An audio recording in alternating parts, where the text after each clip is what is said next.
Hello guys, right, this one, John Tillis asked me a little while ago. He said, what's the cost of a transport manager and a tacho reader?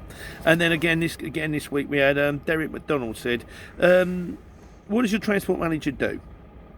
You know, and sort of, and what are the fees, kind of thing. Well, the long and short of it is, it's different for everybody. Now, I don't quite know how it stacks up because Daniel's kind of a mate. But as a transport manager, originally he was charging me 150 quid a month, which is cheap. But that is like per person, really. As it stands at the moment, it's kind of £150 per man per truck. But I think again he's doing it a bit cheaper for me. But then we're still trying to get to terms with it. I know some transport managers charge between £250 and £400 a hit.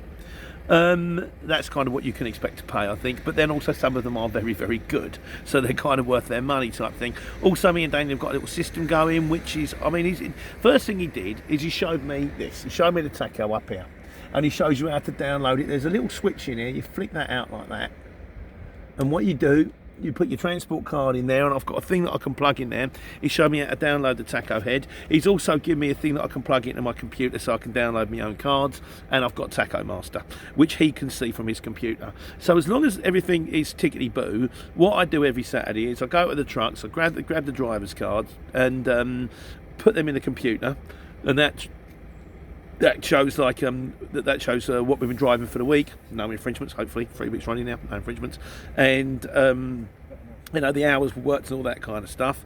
And then every month or so I do the thing with the tacho head, which you need a company car for. That also plugs into the computer, and that also shows up on Tacho Master. And then Daniel can look at it. Now what he kind of then does, he's the buffer between you and the sort of DVLA, in the fact that he can then report to the DVLA. He can say what we've been doing, yes, everything's fine, they're okay, you know, you can submit reports and all that kind of stuff. What you want your transport manager to do really is as little as possible, because what you want to do is you just want to run a neat tidy ship, so that, you know, just make sure you book your drivers out, make sure that they're not going to go out of hours, make sure that they're not going to go out of driving time, give them plenty of rest. He says what you want to do is you want to plan for a 10-hour day, because a 10-hour day very easily turns into a 12-hour day. And of course you can only do 13 hours in a day work, or 15 hours 3 times a week. I'll do one on that, actually. I'll do one at some stage on what the hours and that mean, just in case anyone's interested. But yeah, that's what we tend to do. We try and do 2 jobs and knock.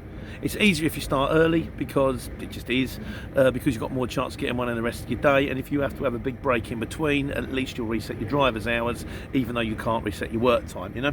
But yeah, as far as transport managers, all you really want to do is put the cards in the machine, let them upload. Once a month, download the tacho heads, let them upload, and then stick some money in his bank. And that's all you really want to do. It's all you really want out of a transport manager, I think, is just someone who's there to verify that you are playing the game to the ministry. That's kind of the way it works. Other people might have different opinions. Other people maybe when you're running more lorries. I mean, he does give me other advice on bits like, he goes, look, you've got harsh braking there. You don't want harsh braking. He knows an awful lot about it, and I'm sure as I get more and more involved, maybe I'll do one on Transport Managers Part 2. But at this point, I say if you want a transport manager, if he's a mate, 100 quid is probably cheapest you're going to ask for. Probably, I mean, 150. I would expect to pay between 250 and 400 a month for a transport manager. And what do? For that kind of money, for the big money, maybe they'll come to your house with a laptop, change the cards, check everything, give you some advice. But really, if you're a bit savvy about it, you should be okay with yourself. Hope that helps, and I will do one on drive time. I think that'd be worth having. And in the meantime, I have been here for nearly over 2 hours now. They got the pallets off. It was 7 pallets to Panasonic.